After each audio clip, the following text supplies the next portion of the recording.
So, good morning mga Mindskis. For today's vlog, my first motovlog. Pupunta po tayo ngayon sa Las Navas sa Northern Samar.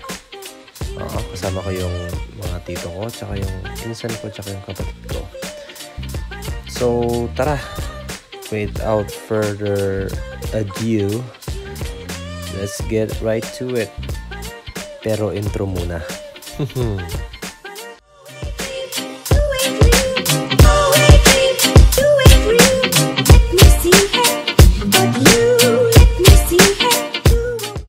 Good morning mga Mindskis. So ito nga pupunta kami ngayon sa Las Navas via Lope de Vega route.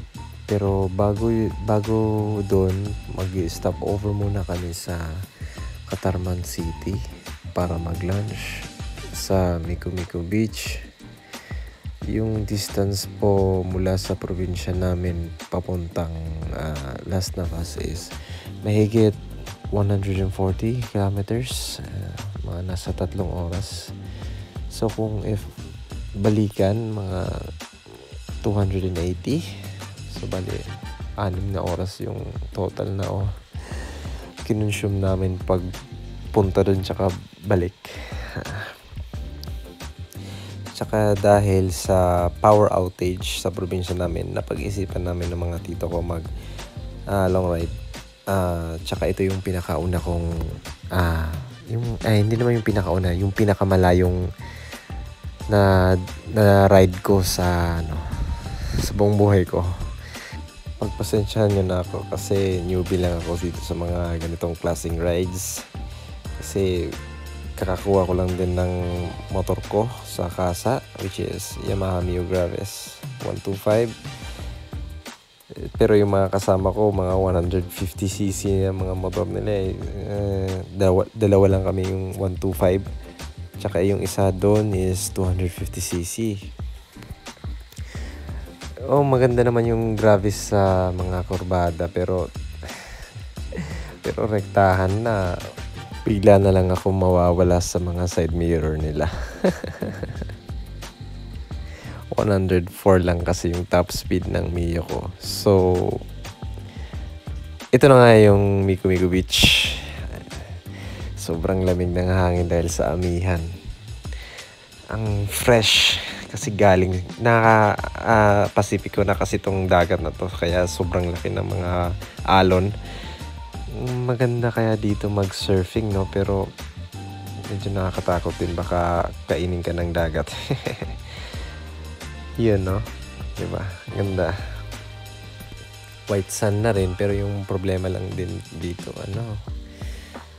may mga basura rin talaga. Kung maaari lang, mga kung magbibisita kayo ng mga pupunta kayo sa mga beaches, tapon nyo naman yung mga basura nyo sa tamang tapunan, para maganda talaga yung view. Walang sa gilid ng mata, wala tayong makikita ng mga basura or ano-ano. And transition. You can be the ocean, calm, beautiful, infinite, or angry, harsh, and yet magnificent. So let's go back to our regular programming. So ito, papag-usapan natin ngayon yung role ng sweeper. Yung sweeper pala is yung nag-a-assist. Well, correct me if I'm wrong. Like, kumari dito sa video na to, nasa harap namin ng pinsan ko is may truck. Hirap na kami mag-overtake kasi mahina yung confidence namin sa pag-overtake ng mga truck kasi hindi pa namin ganun kakabisa yung kalsada. So ito yung ginagawa ng sweeper, ino-overtake niya, siya yung nauna. Tsaka yung ginagawa niya is pupunta dyan sa tsaka ina-assist pag-overtake.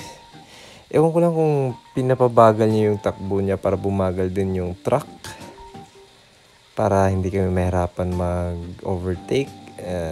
Kayo na guys magsagot sa comment section. Yeah. May importanteng role talaga yung mga Sa ngayon, 3 lang ate yung alam kong role. Kung may mga alam din kayo, comment nyo rin. Like yung leading marshal, mid marshal, tsaka yung sweeper. Yun yung aso, gago. Malapit na yun. Yun yung nakakatakot din, no? Yung mga aso sa, bigla na lang tatawid. Tsaka, hindi mo alam, sa una hindi mo alam na tatawid, pero bigla na lang tatawid, tsaka hindi pala babalik, tsaka tatawid na naman. So yung ginagawa ng pinsan ko, ito yung naka-white vest pa. In-extend niya yung paa niya para sa, di ba yung pag-extend ng paa mo, yung signal niyan para sa mga uneven roads like potholes, para mapas mo sa likod mo na may mga ganun sa kalsada. So yun nga, di ba, tatlo yung sinasabi kong role. So binigyan ko siya din ng role, so tawag namin sa kanya is dog sweeper.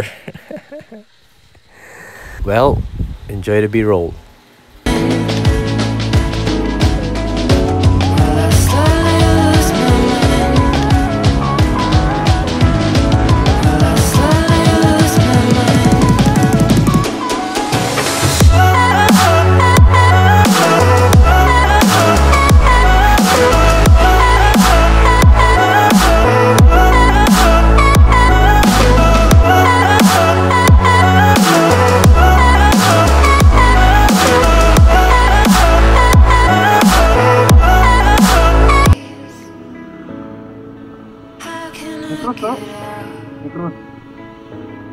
I'm out of time to make you mine. Baby, show me how. Will I slowly lose my mind? Will I slowly lose my mind? Will I slowly lose my mind? Will I slowly lose my mind?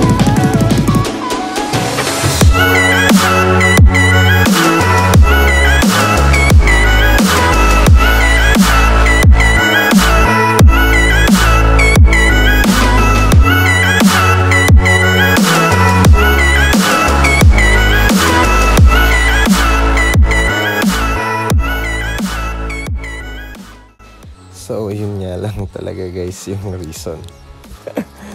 Para lang magpa-picture dun sa signage ng welcome to Las Navas. So anyway guys, thank you for watching my first motovlog, and I hope na subaybayan nyo rin yung mga future motovlogs ko. Kung hindi, yung mga ordinary vlogs lang. So anyway guys, later.